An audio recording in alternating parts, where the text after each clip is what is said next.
नमस्कार, express agenda में आपका स्वागत है। मैं हूं राकेश अग्निहोत्री। एजेंडा में आज बात होगी शिवराज के खुरई दौरे पर एक मंच पर नजर आए मंत्री भूपेंद्र सिंह और गोपाल भार्गव की, जो पिछले दिनों अपने बयानों से पूरक खड़े नजर आ रहे थे।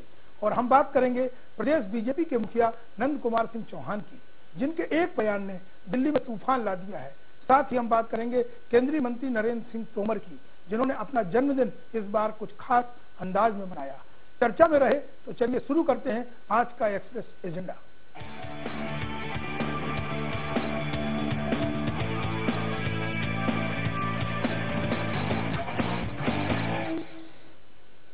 एक्सप्रेस एजेंडा में सबसे पहले बड़ी खबरों की 3 तस्वीरें। पहली तस्वीर खुरई को, जहां मिली है विकास की सौगात, जहां सियासत ने भी खूब गुल खिलाया। मंत्री भूपेंद्र सिंह और गोपाल भार्गव एक मंच पर नजर आए, लेकिन तस्वीरें ये बता गई कि दोनों के बीच में अभी भी सब कुछ ठीक ठाक नहीं है। दूसरी तस्वीर सुर्खियों में आए प्रदेश बीजेपी अध्यक्ष नंद कुमार सिंह चौहान की, जिनके बयान ने योग पर सियासत को हवा देने में कोई कसर नहीं छोड़ी। और तीसरी तस्वीर में आप देख रहे हैं बीजेपी के अच्छे दिन आने पर शिवराज के संकट मोचक और केंद्रीय मंत्री नरेंद्र सिंह तोमर के जन्मदिन, जो उन्होंने आदिवासियों के साथ मनाया।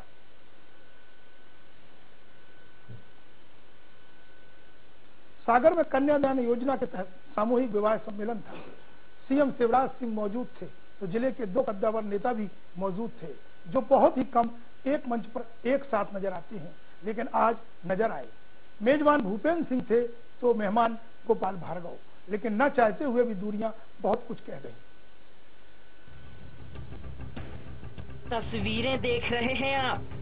मंच पर मुख्यमंत्री शिवराज सिंह चौहान हैं। मौजूद है सागर के वो 2 सियासी सूरमा, जो गाहे बगाहे ही एक साथ नजर आते हैं। मगर खुशकिस्मती कहिए या सीएम शिवराज सिंह के आने का प्रोटोकॉल, गोपाल भार्गव और भूपेंद्र सिंह दोनों एक साथ दिख रहे हैं। जिन्होंने देखा वो हैरत में रह गए, आखिर माजरा क्या है। लेकिन सच्चाई तो सच्चाई है, मंच पर दोनों एक साथ थे तो थे। हालांकि कुछ महीने पहले शिवलिंग बनाए जाने के कार्यक्रम में भी दोनों एक साथ दिखे थे, और अब फिर से। हालांकि गोपाल भार्गव को यहाँ उतनी तवज्जो नहीं दी गई जितना होना चाहिए थी। मंच पर बोलने का मौका भी नहीं दिया गया, लेकिन शिवराज सिंह ने दोनों के इस क्षेत्र को करोड़ों की सौगातें जरूर दे दी।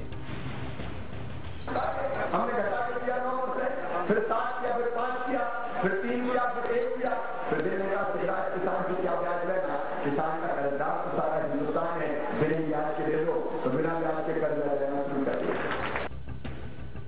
इन सौगातों के मिलने से परिवहन मंत्री का कद ऊंचा हुआ है, क्योंकि आयोजक वही थे। होगा भी क्यों नहीं, विपक्ष शिवराज सिंह पर निशाना साधता है तो सामने आते भी तो भूपेंद्र सिंह ही हैं।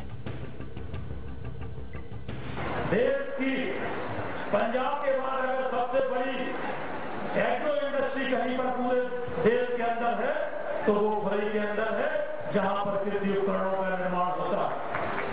पूरे भारत देश में खुरई के कृषि उपकरण जाते हैं, और यहाँ पर एग्रो इंडस्ट्री के रूप में विकास की लगभग 40 बड़ी इंडस्ट्री आज खुरई में एग्रो इंडस्ट्री चल रही है।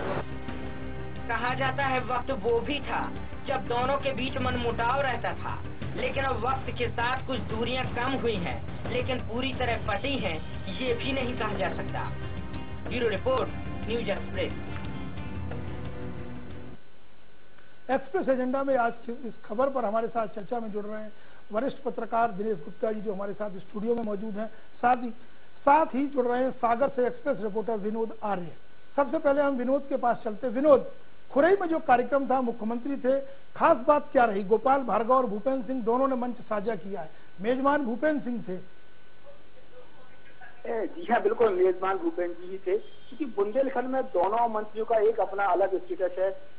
भार्गव जी के लिए बड़ा कद्दावर मंत्री माना जाता है, वहीं भूपेंद्र जी मुख्यमंत्री को करीबी माने जाते हैं।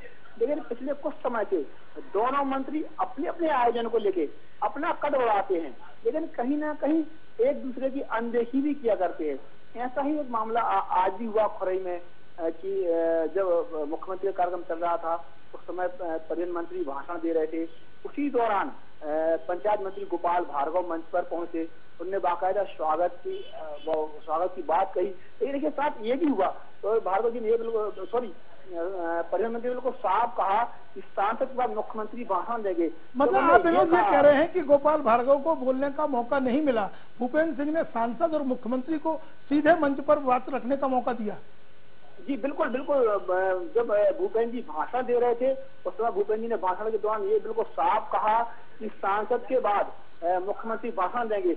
उस समय गोपाल भार्गव हल्के से विचलित दिखे। मतलब उनकी बॉडी लैंग्वेज क्या कह रही थी कि वो मंच पे सहज नजर नहीं आ रहे थे? बिल्कुल मंच पे दिख रहे थे, उनको लग रहा था कि पंचायत मंत्री के नाते या कार्यक्रम के नाते हमारे लिए भाषण देने का मौका मिलेगा। सामान्य तौर पर ये होता है कि जो मंत्री होते हैं उनको भाषण देने। चलिए, इस कार्यक्रम के दौरान में मुख्यमंत्री ने भूपेंद्र सिंह के अलावा गोपाल भार्गव को मंच पे तवज्जो दी क्या? ना, हाँ बिल्कुल तवज्जो दी उन्होंने वाकया भी सुनाया कि पंचायत मंत्री ने इस दौरान ये बताया कि सागर जिले में कितनी सड़कें बनने वाली हैं, इसको उन्हें जिक्र किया, सीएम ने बिल्कुल जिक्र किया है भार्गव जी का। लेकिन गोपाल भार्गव के यहाँ कार्यक्रम हुआ था तब भूपेंद्र सिंह एक दिन पहुंचे थे। आज अच्छी बात यह है कि मेजबान भूपेंद्र सिंह थे, लेकिन गोपाल भार्गव ने मंच मुख्यमंत्री की मौजूदगी में साझा किया है। जी बिल्कुल बिल्कुल साफ है। अभी कुछ दिन पहले जब गोपाल भार्गव जी ने अपने यहाँ मुख्यमंत्री कन्यादान योजना के तहत शादियां की, उस समय उन्होंने अपने बेटे की भी शादी की थी उस समय, लेकिन भूपेंद्र जी एक दिन पहले पहुंचे थे। जिस दिन सीएम आए थे उस दिन भूपेंद्र जी नहीं थे, लेकिन आज भार्गव जी ने उदारता दिखाते हुए कहीं ना कहीं मंच पर पहुंचे, उनके कार्यक्रम में। चलिए विनोद जी, हम आपको थोड़ा रोकना चाहेंगे। हमारे साथ दिनेश गुप्ता जी हैं। दिनेश जी, बुंदेलखंड की राजनीति में भूपेंद्र सिंह और गोपाल भार्गव भले ही शिवराज के लिए दाएं और बाएं हाथ माने जाएं, लेकिन कहीं ना कहीं पूरक नजर आते हैं। इस वाकया के बाद में क्या संदेश जाएगा बुंदेलखंड की राजनीति के समझने वालों के लिए? देखिए, जो बुंदेलखंड की राजनीति समझ रहे हैं उन्हें ये पता है कि ये महज एक शासकीय कार्यक्रम है जिसमें दोनों एक साथ मंच पर हैं। देखिए, गोपाल भार्गव जी के पास सामाजिक न्याय विभाग भी है और वो उनकी इस तरह की जो मुख्यमंत्री कन्यादान योजना है उसमें उस विभाग की भी कुछ ना कुछ भागीदारी रहती है, तो उनको बुलाना स्वाभाविक तौर पर कुछ मजबूरियां भी रही होंगी कि उनको बुलाना पड़ा होगा। देखिए, गंभीर बात यह है कि आपने उनको बोलने का क्या क्रम होगा, कैसे होगा। जो अपना मध्य प्रदेश मंत्रिमंडल में जो गोपाल भार्गव जी जो कद है और जो भूपेंद्र सिंह जी से वो वरिष्ठता में ऊपर ही हैं, वो प्रोटोकॉल के हिसाब से वो ऊपर है, उनको बोलने का मौका मिलना चाहिए था। लेकिन ये जो आपसी सियासत है, किन परिस्थितियों में उनको नहीं बोलने दिया गया, उनकी सहमति थी या असहमति थी, या वो नहीं बोलना चाहते थे, या फिर मुख्यमंत्री के पास वक्त की कमी थी, जो भी वहां परिस्थितियां नहीं होंगी। लेकिन देखिए, इनके लेकिन जो राजनीतिक स्थिति है, आप सागर की पूरी देखिए, सागर में गोपाल भार्गव का जो पूरा औरा बना हुआ है, जो कद बना हुआ है, वो कन्या विभाग के लिए एक के रूप में जाने जाते हैं। वो अपने क्षेत्र के गरीबों का इलाज भी बहुत कराते हैं। वो जितना अटेंशन काफी देते हैं वो अपने क्षेत्र पर, और वो उस क्षेत्र में ही नहीं, सागर में नहीं, पूरे बुंदेलखंड में वो एक नेता के रूप में स्थापित हैं। दरअसल गुप्ता जी, हम इसलिए आपका ध्यान आकर्षित कर रहे हैं, पिछले दिनों पन्ना हादसे में बस में एक बड़ा हादसा हुआ था, कई लोगों की मौत हो गई थी, लेकिन जो बयान उसके बाद आए थे उसके बाद कहीं लगा था कि दोनों नेताओं के बीच में कम से कम एक सहमति तो नजर नहीं आ रही, विरोधाभास नजर आ रहा था उनके बयानों से। ऐसे में इस मंच पर अगर गोपाल भार्गव को बोलने का मौका नहीं मिला है तो उसको क्या समझा जाएगा?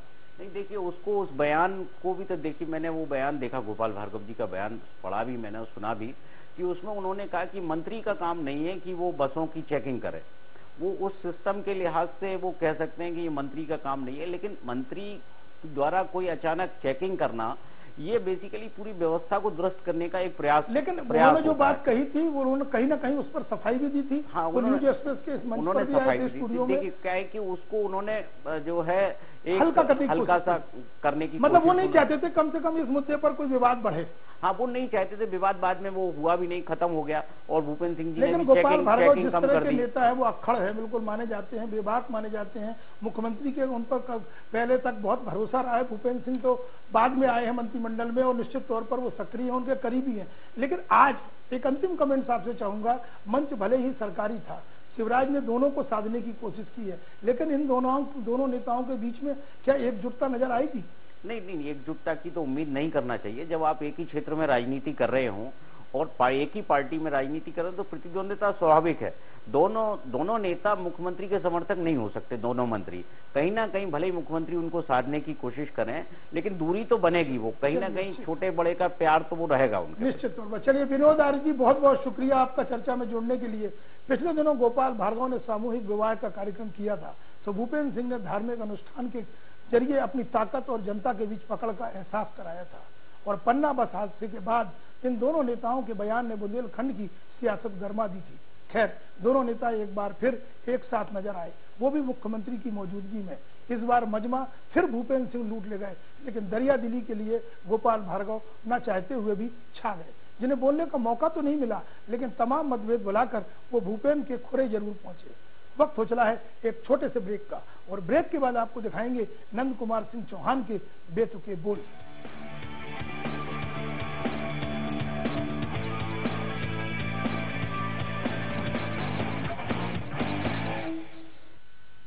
आए हैं 5 प्रोजेक्ट में शुभम से स्वामित्व के साथ लाभ ही लाभ। सीएक औद्योगिक क्षेत्र, धार्मिक पर्यटन, सीएक agro, energy capital of India, सीएक सैटेलाइट सिटी भोपाल। सिर्फ 2 से 3 लाख के पेमेंट कर शेष 2 से 5 साल की किश्तों में। सीएक 26 वर्षों से प्रतिष्ठित मध्य प्रदेश की सफल स्थानीय कंपनी। अधिक जानकारी के लिए संपर्क करें कॉन्टैक्ट 9098991000। प्रिय बहनों और भाइयों, नमस्कार।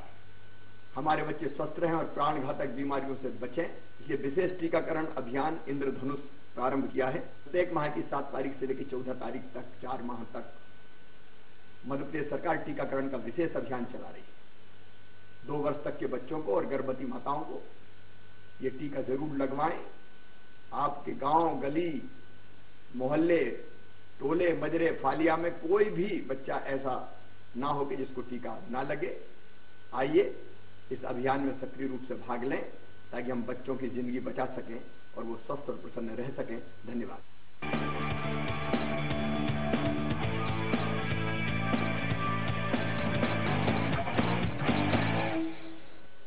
ब्रेक के बाद आपका स्वागत है। ये तो बात हुई शिवराज कैबिनेट के 2 दिग्गज मंत्रियों की। अब बात करेंगे शिवराज के संकट मोचक बनने की जुगत में जुटे नंद कुमार सिंह चौहान की। बीजेपी के मुखिया नंदू भैया अक्सर कुछ न कुछ ऐसा बोल देते हैं जो उन्हें विवादों में ला देता है। इस बार नंद कुमार सिंह चौहान ने योग को लेकर के ऐसा बयान दिया, उसने उन्हें दिल्ली में भूचाल ला दिया। सवाल ये खड़ा होता है कि ये सिर्फ आला नेताओं के साथ संघ को खुश करने की कोशिश है, या फिर चर्चा में बने रहने का एक नया पैंतरा। देखिए, योग एक बहुत अच्छी चीज है। योग एक सनातन काल से हिंदू संस्कृति में एक लाइफ स्टाइल है, जीवन जीने की कला है। और इस चीज को लगातार भारतीय जनता पार्टी के नेता विवादित बयान देकर सांप्रदायिक रंग देने का प्रयास कर रहे हैं, जो कि अत्यंत दुर्भाग्यपूर्ण है। कोई बताएगा बीजेपी के प्रदेश अध्यक्ष नंद कुमार चौहान को कौन होता है गद्दार? कोई समझाएगा खंडवा के सांसद नंद कुमार चौहान को कोई शख्स कब बनता है गद्दार? क्या खुद नंद कुमार चौहान बताएंगे गद्दारी का पैमाना? क्या फिर केवल योग न करना ही गद्दारी है? अगर पैमाना ये है तो पता नहीं इस मुल्क में गद्दारों की कितनी बड़ी फौज होगी, जिन्हें ना तो नंद कुमार चौहान गिन सकते हैं और ना ही उनका पता चल सकता है। केंद्र के नेता भी बोल चुके हैं कि मुस्लिम लोग योग अल्लाह का नाम लेकर भी कर सकते हैं। योग के कार्यक्रम में ना तो बीजेपी के झंडे होंगे और ना ही पोस्टर, तो फिर नंद कुमार चौहान इतना क्यों बौखला रहे हैं? ऐसा नहीं है कि उनका ये कोई पहला विवादित बयान हो। लिस्ट बड़ी लंबी है बयानों की, इसके कारण वो विवादों में फंसते रहे। कांग्रेस भी कहती है उन्हें खुद पता नहीं होता तो क्या बोल रहे। मैं समझता हूं नंद कुमार चौहान जी को अपनी वाणी पर संयम रखना चाहिए। वो अब एक कोई सड़क छाप नेता नहीं है, वो प्रदेश अध्यक्ष हैं भारतीय जनता पार्टी के, और भारतीय जनता पार्टी की इस प्रदेश के अंदर सरकार है। उनकी किसी भी बात से पूरी पार्टी की छवि खराब होती है। मेरा कहना है नंद कुमार जी अपने वाणी पर संयम रखें और अपने दिमाग को ठंडा रखें, ज्यादा अभिमानी होने का प्रयास ना करें। तब देख लीजिए उनके बयान क्या क्या नहीं कह चुके हैं नंद कुमार चौहान। नरसिंहपुर के करेली में उन्होंने एक चुनावी सभा में जनता को सीधे तौर पर धमकी दे दी। बीजेपी उम्मीदवार नहीं जीता, विकास के पैसे कहां से आएंगे? भोपाल में पूर्व सीएम दिग्विजय सिंह को ही कह दिया सत्यापन घोटाले में उनका झूठ पकड़ा गया, अब पार्टी उन्हें दिगंबर करेगी। सतना में कांग्रेस नेताओं को कभी दाऊद इब्राहिम बता दिया था। इंदौर में विधायक सुदर्शन गुप्ता को चुनाव में विपक्षियों की गर्दन काटने तक का बोल दिया। अगर नहीं पता होता कि क्या बोल रहे हैं वो, बोलने की जरूरत ही क्या है? बोलना है तो जरा तौल कर बोलिए, ना तो किसी की भावनाओं को ठेस पहुंचे, ना ही कोई आहत। राजनीति साफ सुथरे तरीके से भी तो की जा सकती है साहब। हमने कब कहा कि बयान मत दीजिए? Express reporter Krishna Dubey. इस खबर पर हमारे साथ चर्चा में जुड़ रहे हैं एक्सप्रेस रिपोर्टर प्रभु पटरिया जी। प्रभु जी, नंद कुमार सिंह चौहान भाजपा के मुखिया हैं, प्रदेश अध्यक्ष हैं। वो जो बयान देते हैं वो सोच समझ के देते हैं या फिर इसकी वजह कुछ और है? राकेश जी, भाजपा को अपने आप का गर्व था। पार्टी विद द डिफरेंस का भाजपा में जो नेता आए थे वो काफी सोच समझकर बोलने वाले थे। संघ की संस्कृति से पगे हुए नेता आते थे, उनको ये सिखाया जाता था कि उनको समाज में क्या बोलना है, जनता के सामने क्या संदेश देना है। लेकिन पिछले कुछ दिनों से, कुछ सालों से ये कहा जाए तो भाजपा में लगातार गिरावट आई है। जब प्रभात झा भाजपा के अध्यक्ष बने तो प्रभात झा के अध्यक्ष बनने के लिए जो रास्ता अपनाया था, लगभग वही रास्ता अध्यक्ष बनने के बाद नंद कुमार सिंह चौहान अख्तियार कर रहे हैं। वो ऐसे अनाप शनाप बयान देकर अपने आप का इम्पोर्टेंस साबित करना चाहते हैं। स्वाभाविक तौर पर उनकी नजर जो है भाजपा के जो फिर से संगठन चुनाव होने वाले हैं, तो उसमें जो संगठन में दोबारा वो अध्यक्ष बनने की वो लालसा रखते हैं। इसीलिए वो चाहते हैं कि किसी भी तरह मीडिया में उनको बने रहें, उनको चर्चा में बने रहें और इस बहाने पार्टी में उनका कद बढ़ता रहे। ये ऐसा उनका भ्रम है कि इससे कद बढ़ता है, तो वो इसीलिए ऐसी हरकतें कर रहे हैं, लगातार ऐसे बयान दे रहे हैं। ये ओछी बयानों की शैली जो भाजपा की पहले शैली नहीं थी, ये शैली एक भाजपा में जो क्षरण आ रहा है उसका प्रतीक है। प्रभु जी, आप हमारे साथ जुड़े रहिएगा। हमारे साथ दिनेश गुप्ता जी हैं। गुप्ता जी, प्रभु जी ने कहा कि भाजपा में अब एक नई संस्कृति, एक नई राह पे चल पड़ी है। सुर्खियों में रहने के लिए बयान देते हैं। क्या सोचते हैं कि नंद कुमार सिंह चौहान का निशाना क्या है? निशाना कहाँ लगा रहे हैं वो? नंद कुमार सिंह चौहान जी के जिस तरह के बयान आ रहे हैं वो एक परिपक्व राजनेता के बयान तो नहीं कहे जा सकते। वो लगातार जिस तरह के बयान देते हैं, आज भी उन्होंने योग दिवस के बारे में जो राजनीतिकरण करने की कोई जरूरत नहीं है, कोई आवश्यक। आप ऐसा नहीं है कि योग दिवस कोई विश्व में एक अकेला ऐसा कोई दिवस है जो बड़ा पहली बार मनाया जा रहा हो। रक्त दिवस, रक्तदान दिवस वगैरह इस तरह के लगभग 100-150 दिवस इस जो है पूरी दुनिया में मनाए जाते हैं। उसमें योग दिवस भी एक, और उसमें किसी में कोई बाध्यता नहीं होती कि आप योग करने जाएं ना जाएं। ये राजनीतिकरण जो बयान आया है गद्दार कहा है, लेकिन आप गौर करिए कि मोदी सरकार इस इवेंट को, बीजेपी आज उन्होंने प्रेस नोट जारी करके गाइडलाइन दी है कि कहीं भी भाजपा का झंडा या बैनर उनका नजर नहीं आना चाहिए इस कार्यक्रम में। और दूसरी तरफ मुस्लिमों को भी साधने की कोशिश की जा रही, सूर्य नमस्कार से छूट दी गई है। ऐसे में ये गद्दार कह रहे हैं और दिल्ली में जो बैठे नेता हैं वो चाहते हैं कि अल्पसंख्यकों की भी भागीदारी इसमें सुनिश्चित हो। ऐसे में ये बयान गद्दार कह करके उन्होंने एक नया बखेड़ा खड़ा कर दिया है। नहीं, उनका बयान मैंने कहा ही राकेश जी कि बहुत ही आपत्तिजनक बयान है कि उनको इस तरह के बयान, आप सत्ताधारी राजनीतिक दल हैं, आप राजनीतिकरण किस चीज का करना चाहते हैं? आप तो यहाँ मध्य प्रदेश में शांति बनी रहे, सद्भाव बना रहे, ये आपकी प्राथमिकता में होना चाहिए, ना कि आप किसी एक जो है धर्म विशेष के लोगों को उकसाने का काम करें। प्रभु जी के पास चलते। प्रभु जी, क्या सोचते हैं? जो बात आपने कही है कि उनकी नजर दरअसल प्रदेश अध्यक्ष की कुर्सी पर है, जो संगठन चुनाव शुरू होने वाले हैं, तो वो शिवराज के संकट मोचक बनना चाहते हैं। अब तो बयान ऐसा दिया है कि नरेंद्र मोदी और अमित शाह भी उस पर गौर करने को मजबूर हो। राकेश जी, जो दिनेश जी ने जो बात कही वो बिल्कुल मुफीद है कि सत्ताधारी दल के प्रदेश अध्यक्ष को ऐसा कोई बयान नहीं देना चाहिए जो समाज में कहीं पर लोगों के लिए संकट पैदा करे, उस पार्टी के प्रति लोगों के मन में कोई कलुषित विचार लाए, कहीं पर भ्रम की स्थिति पैदा करे। लेकिन ये बड़े लक्ष्य के लिए छोटा रास्ता अख्तियार कर रहे हैं नंद कुमार सिंह चौहान। वो उनका जो लक्ष्य है प्रदेश अध्यक्ष का, उसको पाना चाहते हैं। नंद कुमार सिंह चौहान कई बार के सांसद रहे हैं, लंबे समय तक भाजपा में रहे और लंबे समय तक वो महामंत्री की कुर्सी तक सीमित रहे हैं। पार्टी ने उनको इस लायक नहीं समझा था कि उनको प्रदेश की जिम्मेदारी दी जाए, लेकिन कुछ ऐसी परिस्थितियां बनी कि मुख्यमंत्री शिवराज सिंह चौहान ने और तत्कालीन प्रदेश अध्यक्ष नरेंद्र सिंह तोमर ने नंद कुमार सिंह चौहान का चुनाव किया और ये मनोनीत अध्यक्ष हैं पार्टी के। चलिए, मतलब देर से ही फिर केंद्र की हरी झंडी मिली थी और आखिर वो प्रदेश भाजपा की उन्होंने कमान संभाल ली। प्रभु पटेल जी, बहुत बहुत शुक्रिया चर्चा में जुड़ने के लिए।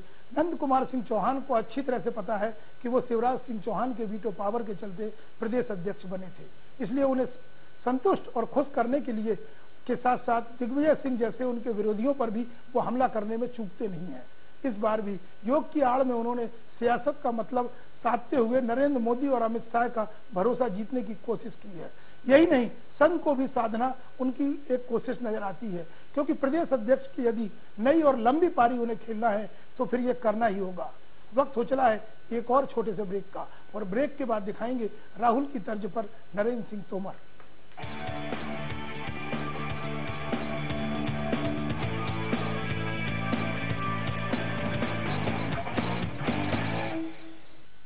आए हैं 5 प्रोजेक्ट में शुभ अवसर स्वामित्व के साथ लाभ ही लाभ। सीएक औद्योगिक क्षेत्र, धार्मिक पर्यटन, सीएक agro, energy capital of India, सीएक सैटेलाइट सिटी भोपाल। सिर्फ 2 से 3 लाख के पेमेंट कर शेष 2 से 5 साल की किश्तों में। सीएक 26 वर्षों से प्रतिष्ठित मध्य प्रदेश की सफल स्थानीय कंपनी। अधिक जानकारी के लिए संपर्क करें कॉन्टैक्ट 9098991000। प्रिय बहनों और भाइयों, नमस्कार। हमारे बच्चे स्वस्थ रहें और प्राण घातक बीमारियों से बचें, इसलिए विशेष टीकाकरण अभियान इंद्रधनुष प्रारंभ किया है। प्रत्येक माह की 7 तारीख से लेकर 14 तारीख तक 4 माह तक मध्य प्रदेश सरकार टीकाकरण का विशेष अभियान चला रही है। 2 वर्ष तक के बच्चों को और गर्भवती माताओं को ये टीका जरूर लगवाएं। आपके गांव, गली, मोहल्ले, टोले, मजरे, फालिया में कोई भी बच्चा ऐसा ना हो कि जिसको टीका ना लगे। आइए इस अभियान में सक्रिय रूप से भाग लें, ताकि हम बच्चों की जिंदगी बचा सकें और वो स्वस्थ और प्रसन्न रह सकें। धन्यवाद।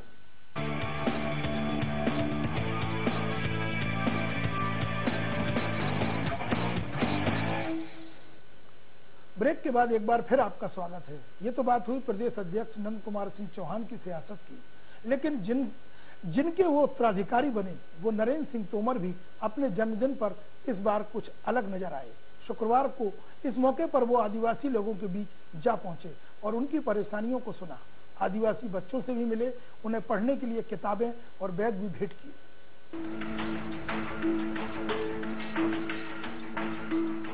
ये तस्वीरें बढ़ते कद के छोटे नेता की हैं, जिसने अपनी काबिलियत का लोहा मध्य प्रदेश से लेकर दिल्ली तक मनवाया है। केंद्रीय मंत्री नरेंद्र सिंह तोमर का जन्मदिन था तो जश्न था और सिर्फ जश्न था। सीएम शिवराज सिंह चौहान ने बधाई दी, पीएम मोदी ने शुभकामनाएं। जनता ने भी कहा जियो हजारों साल, क्योंकि वो पहुंचे जनता के बीच, आदिवासियों के बीच, उनके गांव में जन्मदिन मनाने।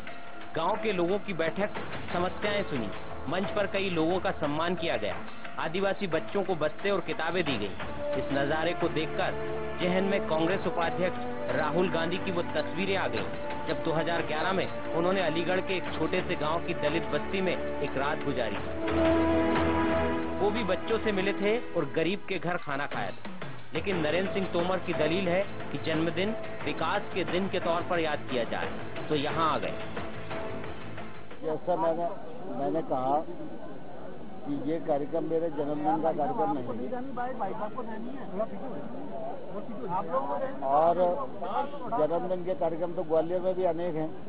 मैं किसी भी आयोजित कार्यक्रम में नहीं गया। बस सामान्य तौर पर कोशिश करता हूँ कि अपने जन्मदिन पर या तो धार्मिक स्थान पर रहूं या दरिद्र नारायण के बीच में रहूं। जन्मदिन के मौके पर लोगों की परेशानियों को सुनने के लिए एक शिविर भी लगाया गया। तमाम आला अफसर मौजूद थे, परेशानियां सुनी गईं और गौर किया गया और तत्काल उनका हल भी। इसलिए आज कोशिश की है कि इनकी जितनी समस्याएं निराकृत हो सकती हैं वो आज की जाएं। बाकी जो बची हैं तो अब ये गांव टारगेट पे है, यद्यपि आदर्श गांव की श्रेणी में नहीं है, लेकिन फिर भी ये गांव हमारे टारगेट पर है। इस गांव में कोई समस्या न रहे और जो समस्याएं निराकृत की जा सकती है वो हम कर सकें, ये हमारी कोशिश है। भले ही जन्मदिन के बहाने नरेंद्र सिंह तोमर आदिवासियों के बीच गए हो, लेकिन सियासत है, दिखने के लिए कुछ करना ही पड़ेगा। इसलिए राहुल की तर्ज पर वो भी पहुंच गए। ग्वालियर से एक्सप्रेस रिपोर्टर विनोद शर्मा। दिनेश जी, छोटे कद के इस बड़े नेता ने जिस तरह जन्मदिन मनाया है, क्या सोचते हैं? राहुल गांधी की राह पे जा रहे हैं, जबकि पूरी दुनिया, पूरी बीजेपी नरेंद्र मोदी की गूंज है। नरेंद्र सिंह जी की अपनी राह रहती है, वो किसी की राह नहीं सुनते। आप देखिए कि उनकी पहचान बहुत ही परिपक्व और समझदार नेता के रूप में मानी जाती है। वो ज्यादा बोलते नहीं है। उन्होंने आज इतना अपना जन्मदिन का जो उद्देश्य रहता है, वो उन्होंने ठीक कहा कि वो ज्यादातर वो अपने धार्मिक स्थान पर जाते हैं अपना जन्मदिन मनाने। और अभी जो गए हैं, अभी पिछले दिनों से आप नरेंद्र सिंह जी की एक्टिविटीज देखिए, जब से वो केंद्रीय मंत्री बने हैं, वो मध्य प्रदेश में ही नजर आते हैं। कभी भोपाल में, कभी ग्वालियर में, कभी बालाघाट में, कभी इंदौर में। वो लगातार मुरैना में भी उन्होंने, कल सीएम के साथ थे वो मुरैना में। आज भी जो मुझे मेरी जो जानकारी है उसके अनुसार वो अपने ही संसदीय क्षेत्र के एक आदिवासी गांव में थे और वो निरंतर उन्होंने आपका सांसद आपके द्वार कार्यक्रम में उन्होंने जो है लिया है। और उनका एक प्रयास ये है कि क्षेत्र से संपर्क ना टूटे, क्योंकि कई बार बड़े नेताओं के साथ समस्या ये होती है, वो नेता ऊंचाई पर तो पहुंच जाते हैं, लेकिन जो जमीन है, जो धरातल है, वो खो देते हैं। नरेंद्र सिंह जी इस मामले में बहुत ही सावधानी बरतते हैं। देखिए क्या है कि वो किसी भी क्षेत्र में रहें, ग्वालियर चंबल इलाके में, वो अपना पूरा प्रभाव और अपनी सक्रियता दिखाते रहते हैं समय समय पर। और नरेंद्र जी के बारे में कहा जाता है कि वो बिल्कुल साइलेंट काम करते रहते हैं। कम समय में, जैसे उन्होंने शिवराज सिंह चौहान का यहाँ भरोसेमंद बनकर उभरे, अब मोदी की सरकार में है, नितिन गडकरी के कार्यकाल में भी वो रहे, राजनाथ सिंह के साथ भी रहे। लेकिन जो बात आपने कही है कि उनकी नजर कहीं ना कहीं मध्य प्रदेश पर रहती है। ये जन्मदिन का मौका था, बीजेपी के अच्छे दिन आ गए हैं, लेकिन वो एक गांव में जाते हैं, आदिवासियों के बीच में जाते हैं। भोपाल में भी उनके जन्मदिन पर सुर्खियां बन रही हैं, चाहे वो अखबारों में विज्ञापन हो या यहाँ के जनसंपर्क मंत्री का आलेख हो, मुख्यमंत्री का उनको शुभकामनाएं देना। ऐसे में क्या लगता है कि सियासत की नब्ज को उनकी नजर कहाँ पर है? देखिए, उनकी नजर का तो अंदाजा आप पिछले दिनों याद करिए, अभी इसी सप्ताह मंत्रालय में एक बैठक हुई थी जिसमें मुख्यमंत्री ने जो इंदौर के ग्लोबल इन्वेस्टर समिट में जो MOU हुए थे माइनिंग डिपार्टमेंट से संबंधित, उसकी समीक्षा की थी और नरेंद्र सिंह जी उसमें मौजूद थे। सामान्यतः इस तरह की बैठक में केंद्रीय मंत्री का मौजूद होना, समीक्षा बैठक में, थोड़ा सा आश्चर्यजनक होता है। तो कहीं ना कहीं ये जो केमिस्ट्री है शिवराज सिंह जी और नरेंद्र सिंह जी की, वो बेसिकली कोई भी ऐसी कोई राजनीतिक अचानक कोई परिस्थिति हो जाए, उसके लिए वो अपने आप को तैयार भी कर रहे हैं दोनों के दोनों। संगठन की भी गतिविधियां होती हैं तो वो प्रदेश भाजपा के दफ्तर पहुंचते और मुख्यमंत्री निवास पर भी। हमारे साथ विनोद शर्मा जी जुड़ गए हैं ग्वालियर से। विनोद जी, आज आपने उनके साथ पूरा दिन बिताया है, क्या देखा? पिछले जन्मदिन के मुकाबले इस बार कुछ अलग नजर आया आपको? जी बिल्कुल, आज का जो जन्मदिन था वो अलग हटके था। वो ऐसे इलाके में गए थे जहां आदिवासी लोग रहते हैं और उनके बीच में जाकर उन्होंने अपना जन्मदिन मनाया। साथ ही उनको कई योजनाओं का उनको लाभ दिया। वहां घोषणाएं की उन्होंने, तकरीबन 1 करोड़ के उन्होंने योजनाओं की वहां पर घोषणा की। और जो लोग उनके साथ थे, खास करके आदिवासी समाज के जो लोग थे, एक सुदूर गाँव था जो ग्वालियर, मतलब इस बार कुछ अलग थे। चलिए विनोद शर्मा जी, बहुत बहुत शुक्रिया। दिनेश गुप्ता जी, आपका भी बहुत बहुत धन्यवाद हमसे चर्चा में जुड़ने के लिए। नरेंद्र तोमर की गिनती उन गिने चुने नेताओं में होती है जिन्हें बीजेपी ने कम समय में बहुत कुछ दिया है, चाहे फिर वो पद और प्रतिष्ठा ही क्यों ना हो। जब मोदी सरकार बनी और उसने बीजेपी के अच्छे दिन लाए, तो आमतौर पर अपने जन्मदिन पर चकाचौंध से दूर रहने वाले नरेंद्र तोमर ने इस बार उसे यादगार बना दिया। ग्वालियर में यदि वो समर्थकों की दीवार तोड़कर आदिवासियों के घर जा पहुंचे, तो इसकी गूंज भोपाल में भी खूब सुनाई दी। एक्सप्रेस एजेंडा में आज इतना ही। कल फिर होंगे आपसे रूबरू, तब तक के लिए मुझे इजाजत दीजिए। न्यूज एक्सप्रेस की ओर से भी नरेंद्र सिंह तोमर को जन्मदिन की शुभकामनाएं। बार बार दिन ये आए, बार बार दिल ये गाए, तू जिए हजारों साल, ये मेरी है आरज़ू। Happy birthday to you, happy birthday to you, happy birthday.